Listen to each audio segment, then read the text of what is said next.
Rich, back at it again, baby. And we got Ricky G with jokes to offend people. That's what we're going to be checking out today. Of course, like, share, comment, subscribe if you're new. If you want to support your boy, go cop some merch too. The link is down below in the description box. Also, if you want to follow me on social media and DM me anything else that you would like to see, links to my social media accounts are in the description box below, as well as my Twitch account. If you enjoy video games or want to hop in a video game with your boy, Call of Duty, NBA 2K, anything, link to my Twitch account is in the description box below. Let's go. I hope I haven't offended anyone with any of the subject. No, I do. I do.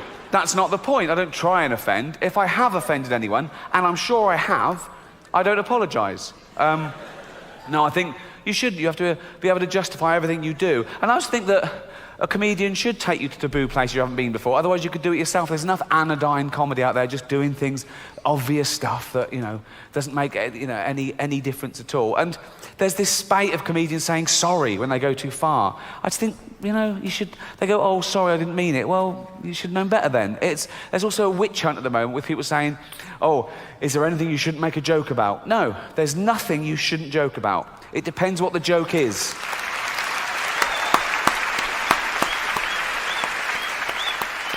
Comedy comes from a good or a bad place, and it's for you to decide what that is. And I think that there's a big debate about sick jokes, or comedians doing sick jokes. Now, the thing about sick jokes, when we tell a sick joke, it's with the way that I see it, personally, maybe I'm wrong.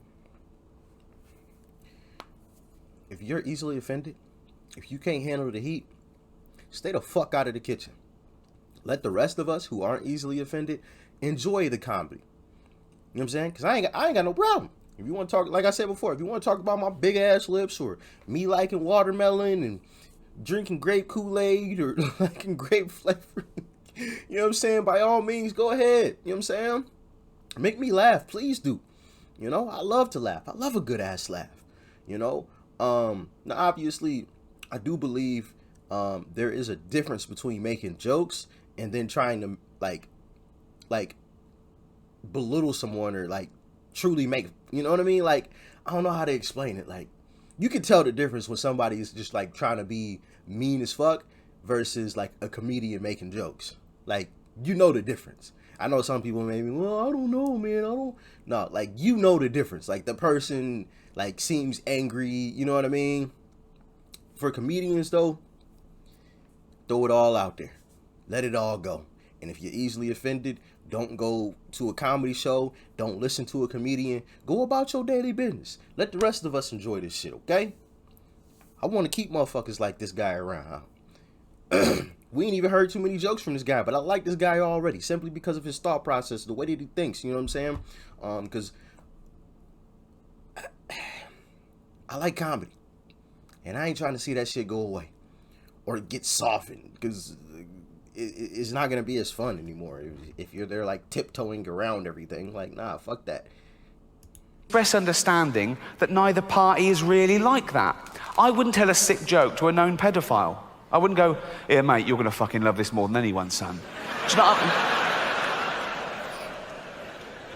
And I've never been in trouble for anything I've said in my professional career because I've refused to apologise. What can they do to you? Growing up, you try things out and you get taken the wrong way a little bit. Not like the dolphin. I mean, not... When I was about 23, 24, me and my girlfriend met up with this other couple. They'd moved down from the north of England to London. They used to come in the place I used to work, and we had a couple of drinks with them. They were cool people and they were fun. And after we'd met them a couple of times, they invited us to a party at their house. We went along. One, it was a dinner party, which they hadn't warned us about.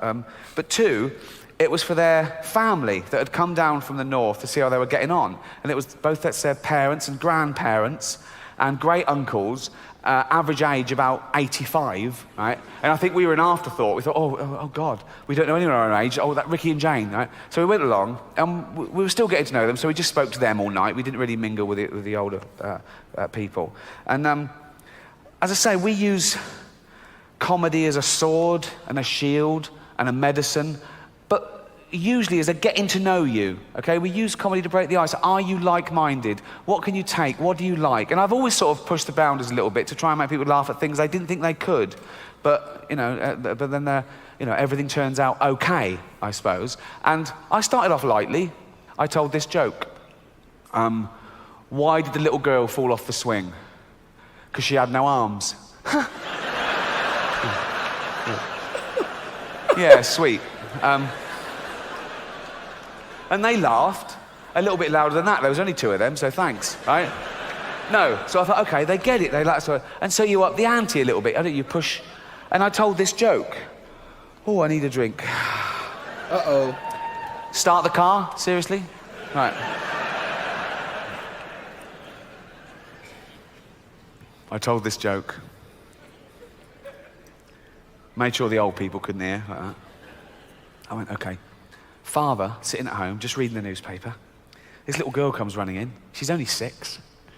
Hello, darling. Hello, Daddy. You've been playing? Yeah. In the park? Yeah. With your friends? Well, until the man came along. Till the man came along? Yeah, a man came along, and he asked my friends to leave, so it was just me and him. Darling, come over. Whatever happened, none of it was your fault, okay, darling? None of it was your fault. But tell Daddy every detail. What happened? He took me behind a tree so no one could see what we were doing. Oh, God, darling, and then what happened? He took my dress off. Oh, God, what happened next? What happened? He took his thing out. Oh, God, darling, and then what happened? Nothing, that was it. Oh, we'll make something up.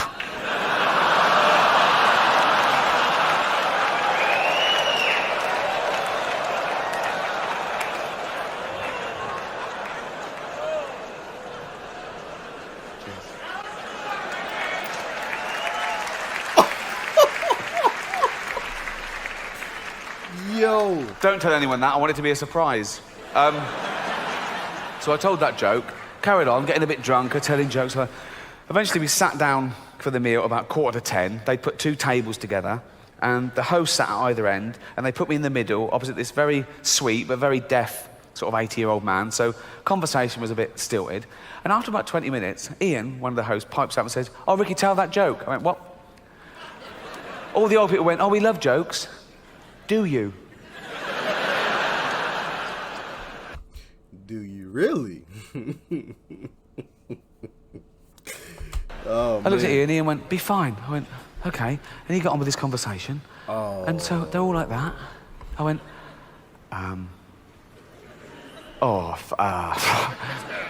father sitting at home reading the paper. Little girl comes running, told the whole joke, got to the bit, "We'll make something up." They went, silence. I looked at Ian, he went, "Not that one." Would have been nice to know that before I started telling the joke. Like, well, not that one.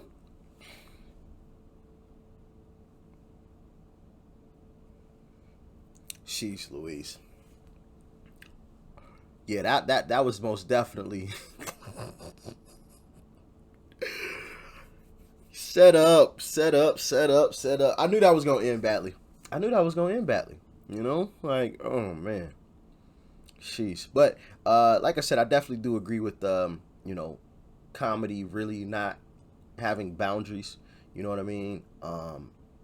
Especially like I said, when it's comedy, it's meant to make you laugh. It's not meant to be taken seriously. But that's just my opinion. Y'all let me know what you think about it. Like, share, comment, subscribe if you're new. As always, if you want to support your boy, go cop some merch too. All the links are down below. And I'm going to catch y'all in the next video. Doc Rich, baby. I'm out.